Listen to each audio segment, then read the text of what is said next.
Olá, assombrados! Eu sou Ana Paula e vou contar vários relatos para vocês neste Tipo ao Vivo estendido de hoje. E aí, tudo bem? Espero que sim, que esteja tudo bem. Já vou pedindo para você deixar o like no vídeo, não se esqueça da Loja Assombrada e se ainda não é inscrito, se inscreva no canal, ok? Vamos então para o primeiro relato de hoje, que é este. Será que ela conseguiu? Vamos ver, não sei, vamos ver se ela conseguiu ou não, do que se trata isso aqui. Olá, Ana, me chamo Fulano. Esse é o segundo relato que envio para o canal. Eu amei ouvir você contar o meu relato anterior, mesmo que tenha sido sobre algo sobrenatural. Pode ficar tranquila que os nomes estão trocados. Muito obrigada. Bom, nesse segundo relato, vou contar algo que aconteceu com meu tio. Na verdade, com o mesmo tio, que incorporou na mulher do relato anterior. Ai, meu Deus, e agora? Tô confusa. Vamos para o relato. Bom, Ana, na minha família, só eu e um outro tio meu que não somos médiums, é isso? O resto, todo mundo é. Infelizmente, esses eventos acontecem com frequência na nossa família. O que aconteceu com ele é algo que marcou de forma triste a nossa família. Aqui vou chamá-lo de Carlos. Isso aconteceu numa terça-feira, quando ele tinha por volta de uns 14 anos. Ele acordou, tomou seu café da manhã e foi para a roça, como normalmente fazia todos os dias. Só que nesse dia algo diferente aconteceu. Quando chegou a hora do lanche, todos se sentaram e foram lanchar. Só que ele se queixou para o meu avô, dizendo que estava sentindo uma dor na barriga. E ele até falou brincando: "Deve ser fome, vai comer um pouco." E aí ele tentou comer, mas a dor não deixava, até que meu avô mandou ele embora. Chegando em casa, ele contou para minha avó o que estava sentindo. Ela fez um lanche, pois não queria que ele tomasse remédio em jejum também, né? Ele quase nem conseguiu comer o lanche também. Logo depois, ela deu um chazinho para ele, até que ele conseguiu dormir. Bom, as horas se passaram e ele dormiu até que bastante. Por volta de umas 2 horas da tarde, ele acordou e logo se queixou para minha avó que a dor tinha voltado. Ela fez outro chá e nada. Ela falou que quanto mais remédio dava para ele, parece que a dor aumentava. Então ela mandou meu avô ir atrás de uma vizinha nossa, que era rezadeira. E enquanto ele foi, uma outra vizinha chegou e a minha avó contou a situação para ela, até que ela falou a seguinte frase: Você poderia dar era um magnésio pro Carlos, né? Mas para que ela disse isso, Ana? Ele olhou para ela com uma aparência totalmente diferente da dele e falou bem alto: "Quem disse que é o Carlos que tá aqui? Aqui é a Cláudia." Um detalhe que eu esqueci de mencionar no relato anterior é que ele nasceu com uma deficiência na boca, chamada de lábio leporino, que fazia com que tivesse dificuldade na voz e a voz dele ficava anasalada. E nesse momento, ele falou normalmente, sem nenhum erro no som ou nas palavras. E pior, a voz totalmente mudada, uma voz de mulher. A minha avó e a vizinha reconheceram aquela voz na hora. E aí acho que ele partiu para cima dessa vizinha. E as duas correram pro quarto. Correram do quarto e saíram gritando, pedindo ajuda. Os meus tios correram e o seguraram.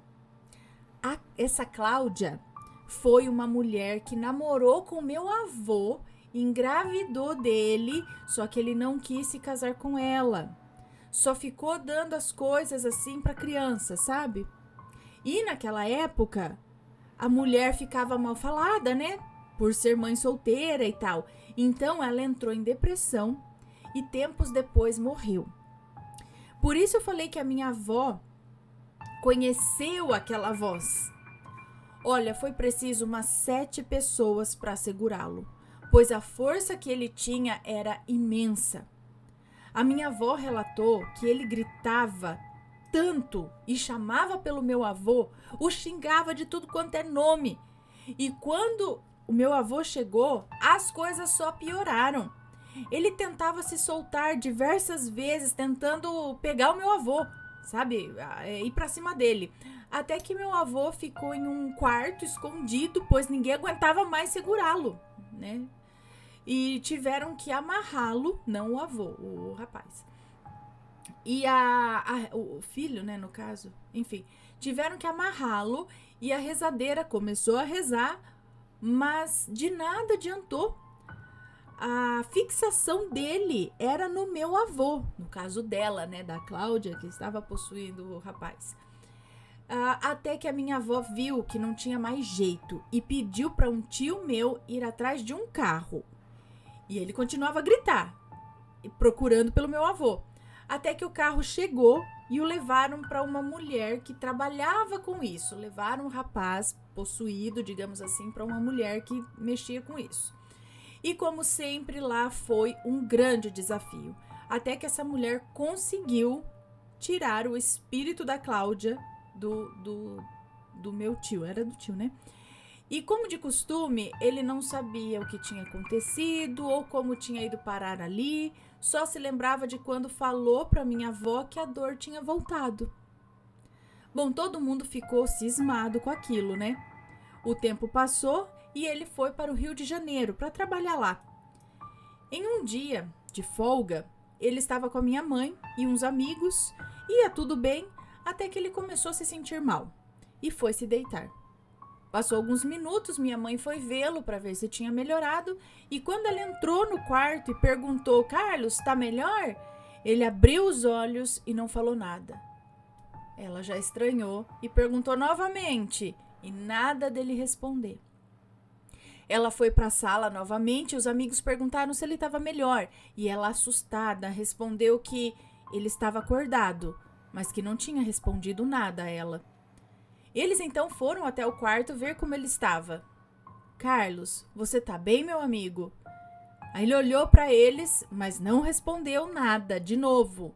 Eles acharam estranho e perguntaram novamente, quando ele soltou uma risada super estranha. E pior, com o mesmo tom daquela voz feminina. Minha mãe logo se tocou que se tratava da Cláudia de novo. Logo o seguraram e ele começou a se debater e a gritar. Esse amigo dele perguntou quem era que estava ali e ele logo respondeu que era a Cláudia. Ele olhou para minha mãe assustado, pois ele também conhecia a Cláudia, mas teve coragem e perguntou o que ela queria. E ela respondeu, Ana, que queria levá-lo. Minha mãe logo desabou em lágrimas e ele perguntou por quê? Por que levá-lo? Aí ela... Minha mãe logo desabou em lágrimas e ele perguntou por ele quem? O Carlos, que estava possuído? A Cláudia, que estava possuindo? O Carlos, quem perguntou? E ele perguntou por que ela estava chorando, acho que é isso. Aí ela disse que pelo que o meu avô tinha feito, já que ele não podia levá-lo, ia tentar levar os filhos... Hã? Aí a Cláudia respondeu isso. Minha mãe logo desabou em lágrimas. E ele, não sei, perguntou por quê. Não sei. Aí ela disse, ela quem? Acho que a Cláudia, que estava possuindo o rapaz, ela disse que estava... Não sei, pelo que o meu avô tinha feito... Chorando pelo que meu avô tinha feito, e já que ela não podia levá-lo, que a Cláudia não poderia levar o meu avô, é isso? Ia tentar levar os filhos do avô. Poderia passar o tempo que fosse, um dia ela ia conseguir. Acho que foi o que o espírito falou. Nessa hora, minha mãe já foi atrás de alguém para tirar o espírito dele. Ela chamou um pastor e conseguiram tirar a Cláudia do Carlos. Mas infelizmente, era em 2018, no dia da eleição, nós o achamos morto na sala de jantar da casa dele. A minha avó o encontrou e até hoje ela nunca esqueceu daquela cena. E aqui eu deixo esse questionamento. Será que a Cláudia conseguiu o que tanto queria? Será que o ódio dela pelo meu avô a fez ficar tão ruim assim? Ou se tratava de algum demônio se passando pela Cláudia? Sinceramente, eu não sei. Eu só sei que até hoje seguimos rezando pela alma do meu tio. Bom, o relato termina aqui. Um beijo pra você, Ana, e obrigado por esse canal. Você contribui muito, sabia? Tem muitas pessoas que não acreditam no mundo espiritual e todos esses relatos fazem com que essas mesmas pessoas passem a acreditar, né? Bom, muito obrigada, um beijo pra você.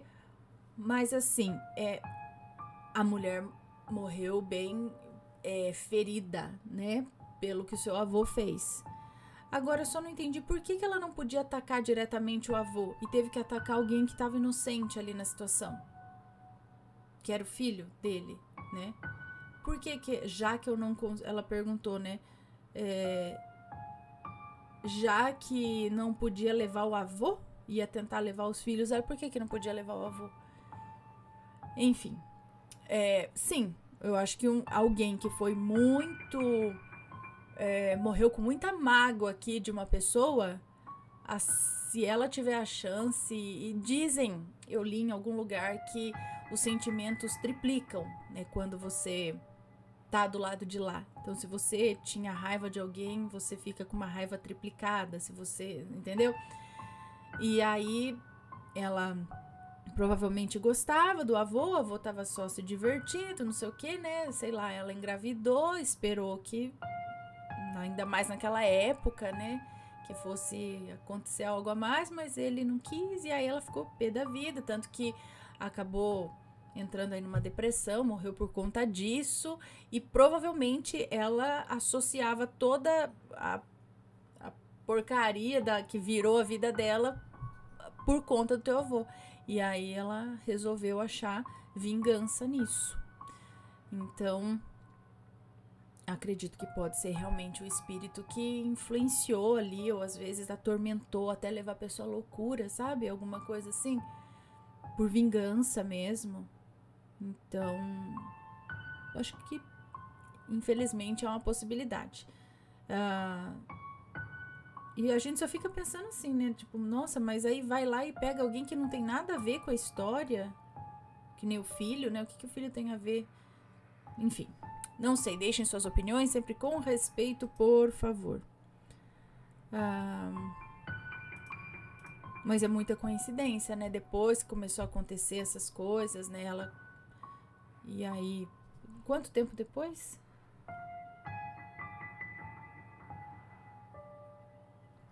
Quando isso aconteceu, foi muito tempo depois? Ele já tinha se livrado de vez? Ou bom, não sei. Vamos pro próximo relato, que é a ajuda invisível.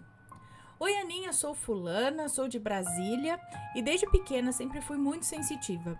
Sempre vi espíritos e os ouvia também. Mas a minha família é toda católica. Ninguém nunca acreditou em mim. Então, depois de uma certa idade, eu resolvi manter tudo pra mim. Só contava pra minha irmã mais nova, que era a única que acreditava em mim, pois já tinha presenciado junto comigo vários casos. Bom, no relato não há nomes. Era julho de 2009. Eu, minha irmã e o namorado dela fomos pra Chapada dos Veadeiros, lugar no qual amamos ir de vez em quando, já que fica perto de Brasília. Lá na Chapada tem o Parque Nacional. Dentro dele tem uma caminhada de 15 quilômetros. Leva mais ou menos 3 horas para ir e 3 horas para voltar. Ou seja, você tem que ser boa de caminhada e estar bem, no sentido de saúde, né? Para poder aguentar tanto tempo caminhando. Mas vale a pena conhecer por conta das lindas cachoeiras. Na época, me lembro de estar mal de ferro. Eu estava com um pouco de anemia. Então eu teria de fazer o percurso mais lentamente e pedir para minha irmã e para o meu cunhado terem paciência comigo. Minha irmã é bióloga, então antes de entrarmos no parque pedimos permissão para os espíritos que ali habitam. A caminhada da ida foi bem tranquila. Tomamos vários banhos de cachoeira, motivo pelo qual eu amo fazer esse tipo de trilha, são as cachoeiras. Mas na volta os lanchinhos e a minha água já tinham quase acabado. Minha irmã e meu cunhado já estavam de saco cheio me esperando o tempo todo. Então eu falei, podem ir, tá? Eu alcanço vocês. Coisa que me arrependi depois de ter falado. Mesmo o percurso quase acabando, ainda tinha pelo menos mais uma meia hora de caminhada. Acho que é isso.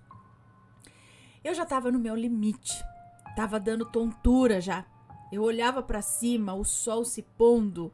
Quase que eu parei, sentei, fechei meus olhos e pedi ajuda mentalmente, porque eu não tinha mais forças pra continuar sozinha. Foi quando, não quase. Foi quando eu parei, me sentei, fechei meus olhos e pedi ajuda mentalmente, porque eu não tinha mais forças pra continuar sozinha. Foi quando começou a chuviscar. Eu peguei minha garrafinha e abri minha boca, saboreando aquela chuva cair. E do nada senti uma força me levantando do chão e me levando. Literalmente me levando pela trilha. Tipo, não era eu caminhando. Tinha algo me levando. Me dando tipo uma forcinha pra caminhar. Mas não era assim uma incorporação também. Pelo menos eu acho que não. Eu não tinha controle das minhas pernas. Alguém a estava guiando e movendo pra mim. E eu podia sentir que era uma presença feminina. Completei a trilha com sucesso. Quando cheguei ao encontro da minha irmã e do meu cunhado, não estava acreditando que tinha conseguido. Olhei para trás e agradeci a quem quer que fosse que tinha me ajudado naquela trilha. Uma observação aqui. Era época de seca, não tinha possibilidade alguma de chover. Minha irmã até me perguntou como que eu estava molhada e com água na garrafinha. Porque onde eles estavam não tinha chovido. O que vocês acham que foi?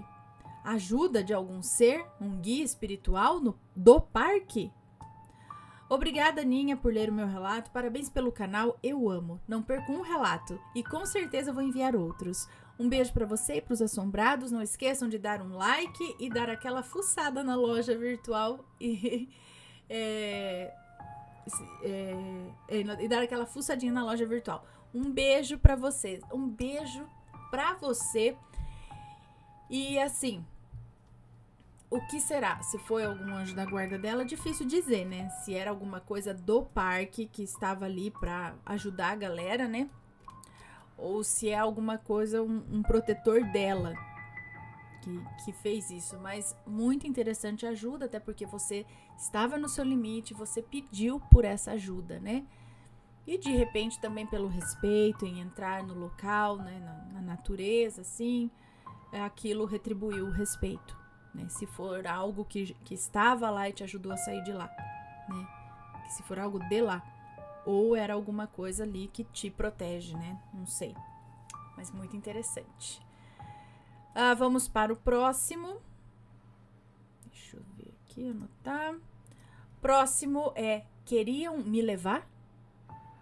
Olá, Ana, me chamo fulana e atualmente tenho 15 anos. Esse é meu primeiro relato, então me desculpe se houver algum erro. Como eu disse, atualmente tenho 15 anos e o relato que eu vou contar aconteceu no meu aniversário de 13 anos. Bom, eu nunca fui de ter muitas amizades, então nunca fazia festinhas de aniversário ou comemorações. Mas em 2001, resolvi fazer diferente. 2021. Resolvi fazer diferente. Chamei 3 amigas para dormir na minha casa do dia 25 até o dia 27. O aniversário dela é dia 27, tá? De março. Isso aconteceu dia 27 de março de 2021. Então, chamei essas 3 amigas para dormirem na minha casa do dia 25 até o dia 27, que seria o meu aniversário. Porém, só uma conseguiria dormir lá os 3 dias. As outras 2 só poderiam dormir do dia 27 pro dia 28. Aí, na madrugada do dia 26 pro dia 27, aconteceu uma coisa muito estranha. Eu fui dormir na sala com essa minha amiga e como só tinha um colchão, eu preferi dormir no sofá e deixar ela dormir no colchão. Quando deu meia-noite, ela me abraçou, me desejou feliz aniversário, nos divertimos um pouco e fomos dormir. Eu dormi normalmente, mas quando foi umas 3:30 da manhã, eu acordei do nada. Eu via tudo embaçado à minha volta, mas não conseguia abrir o olho e ver totalmente. E parecia que tinha alguém me segurando. Consegui abrir o olho, mas não tinha nada. E então fechei novamente para tentar dormir, mas não consegui. Eu conseguia mexer a cabeça, mas não conseguia mexer o corpo. Eu fiquei uns 5 minutos desse jeito, quando do nada eu sinto o meu corpo tremendo muito e eu meio que flutuar. É isso? E eu senti meio que flutuar até relativamente alto e tudo ao redor ficou branco. Senti meu corpo cair em cima do sofá e alguém dizer: "Vamos comigo, eu vim para te buscar." Aí eu abri o olho e vi uma sombra na frente da porta do banheiro que dava direto para a sala. Eu não sentia medo. Na verdade, eu não sentia nada. Foi uma coisa muito estranha, sabe, Ana? Aí passou um tempo e essa sombra sumiu e eu consegui me mexer por completo. Sentei no sofá e vi se a minha amiga estava bem. E Ana, ela estava dormindo como um anjinho. Eu não tive coragem de acordá-la, então peguei meu celular e liguei para um amigo da época. Ele não entendeu muito bem.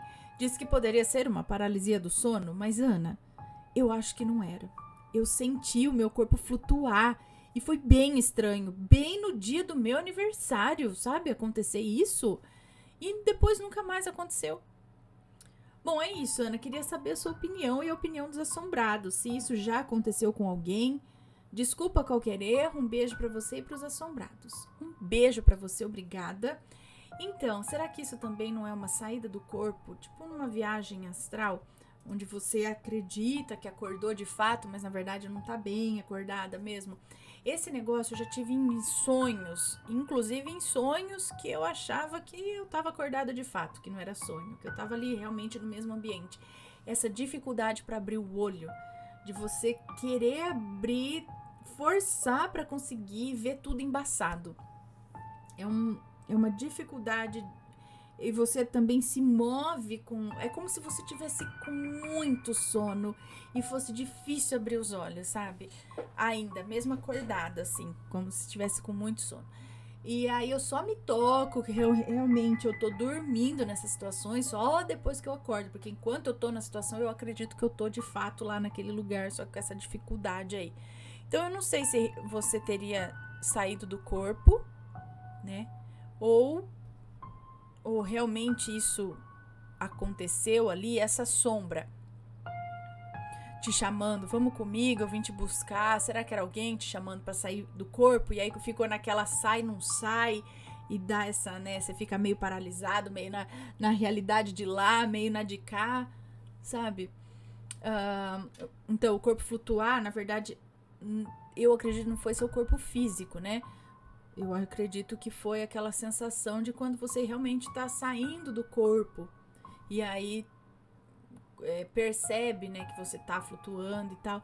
Então parece que alguma coisa tava te puxando pra uma viagem, te puxando pra ir pro lado de lá do astral. Não tô dizendo que era pra morrer ou algo assim, mas pra dar uma volta, pra quê? Não sei. Era uma sombra, era um espírito, era um mentor, era um ET, eu não sei. Mas parece que isso estava acontecendo. Então, eu queria dar um passeio, sei lá, porque foi bem no dia do seu aniversário e você não sentiu medo. Muito estranho, realmente, mas eu acredito que é isso. Foi alguma coisa no astral, ali, ó. Querendo dar uma voltinha. E vocês, o que acham? Deixem suas opiniões, sempre com respeito, por favor. E se já aconteceu algo, conta pra gente. Vamos pro próximo relato, que é Nunca Brinque com o que Não Conhece. E aí tem um outro título aqui dentro que é Nunca Brinque com Lilith. Olá, Ana, eu me chamo Fulana e hoje vou contar a história da pior besteira que eu fiz. Por motivo vil. E não aconselho ninguém a fazer isso. Eu tenho sérios problemas de autoestima. Desde muito nova, por conta de traumas que eu vivenciei ao longo da vida, enfim. Então eu soube que Lilith era o tipo de entidade que fazia você se sentir poderosa, mais bonita e também muito confiante. Eu só não sabia o preço. Então eu busquei na internet por rituais de Lilith, qualquer coisa sobre ela, inclusive arquétipos. Eu, de fato, sou muito cabeça de vento e não estava levando a espiritualidade a sério. Toda essa energia carregada de Lilith que desperta de maneira exacerbada os nossos desejos. É isso? Bom, fiz um ritual muito sexual, que eu não gostaria de descrever aqui. Primeiro, porque sei que você não fala mesmo. E segundo, porque eu não gostaria de lhe desrespeitar. Meu Deus. Só digo que utilizei o sigilo dela e outras coisas. Lhe jurei minha fidelidade sexual e daí em diante coloquei debaixo da minha cama e esqueci. No começo não tinha mudado muita coisa, até que eu comecei a ver... No começo não tinha mudado muita coisa, até que eu comecei a ver um desejo sexual anormal em mim. Eu sempre tive um desejo grande, mas estava demais, até pra mim. E mesmo tentando suprir, eu continuava sentindo com muita intensidade. Aquele sentimento já estava me deixando até doente, estava me deixando mal. Aquele desejo todo que parecia nunca acabar. Mas até aí, tudo bem, entre aspas. Eu não estava dando muita bola. E eu não associei isso a Lilith. Apenas associei algum tipo de mudança hormonal. Até que do nada o meu cérebro despertou e eu associei toda essa sensação lancinante a ela. Busquei o papel com o sigilo que eu utilizei no meu ritual embaixo da minha cama para jogar fora. E o papel simplesmente tinha sumido. Passei dias com aquela mesma sensação. Até que um dia qualquer, por volta das 5 horas, a minha mãe saiu para trabalhar e eu tinha mais 1 hora ainda para dormir. 5 da manhã, eu acho, né? Então eu voltei a dormir e nessa de voltar a dormir eu tive um dos piores pesadelos da minha vida. Com um homem horrível, todo de preto, usando capa e chapéu, montado em um cavalo, vindo em minha direção com uma risada macabra. Eu acordei desesperada e sozinha em casa, sem ninguém para me amparar. E aí eu comecei a ouvir barulhos de assovio, sons estranhos.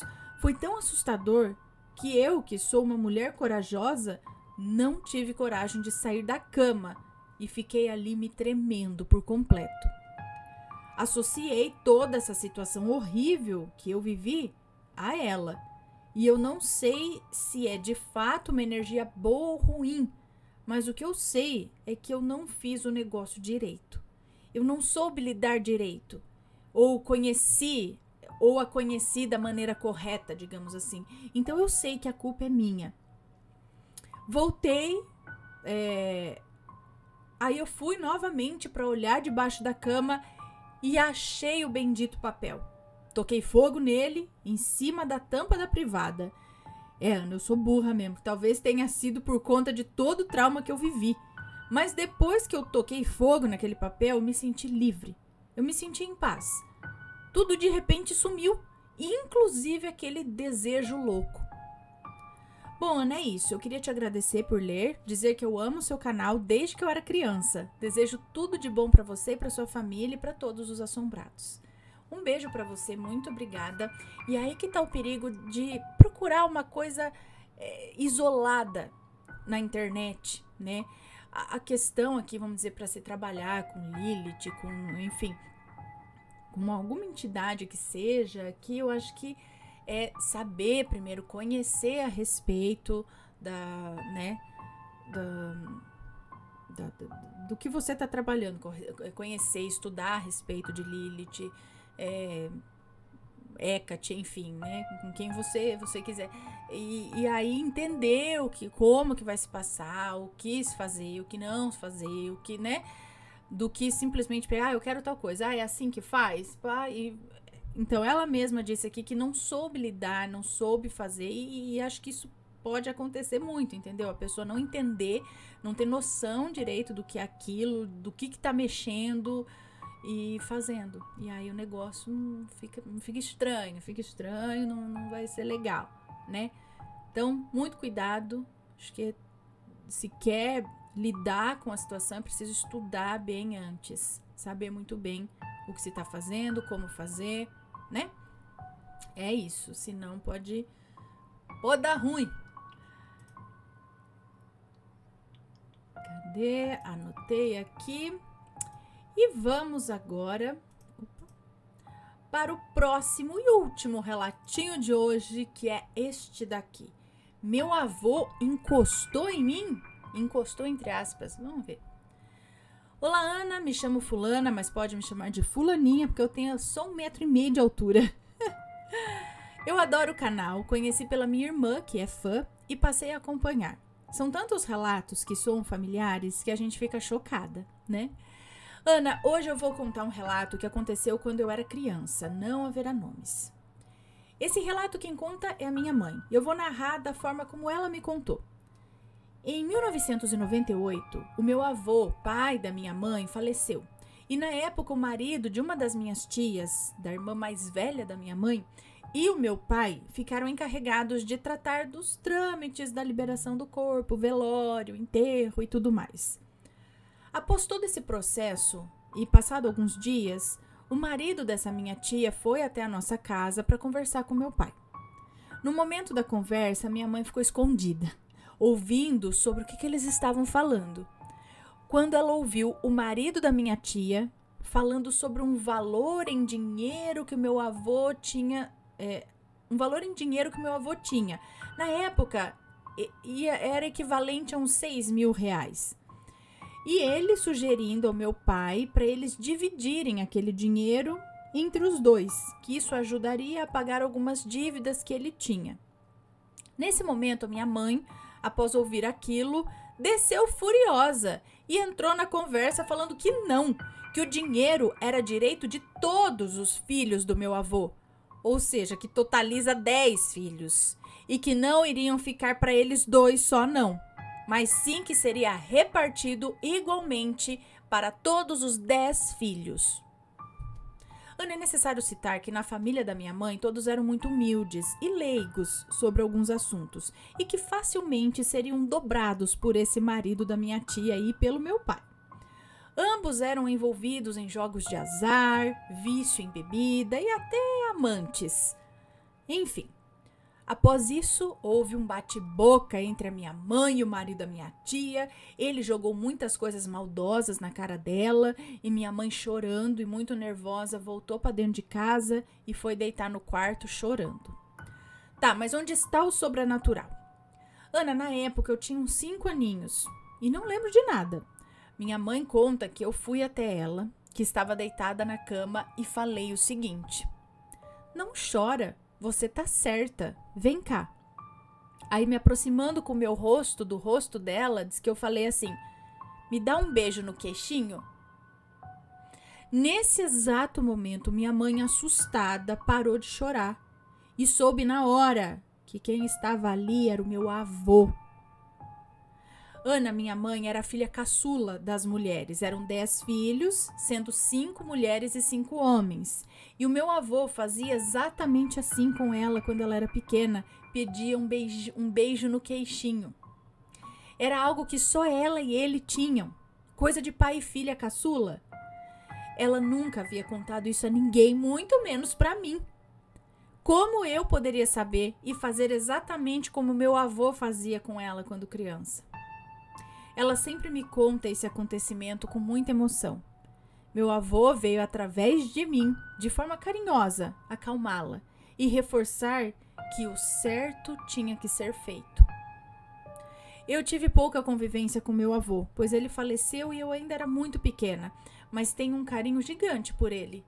Ele sempre se emocionava muito ao me ver.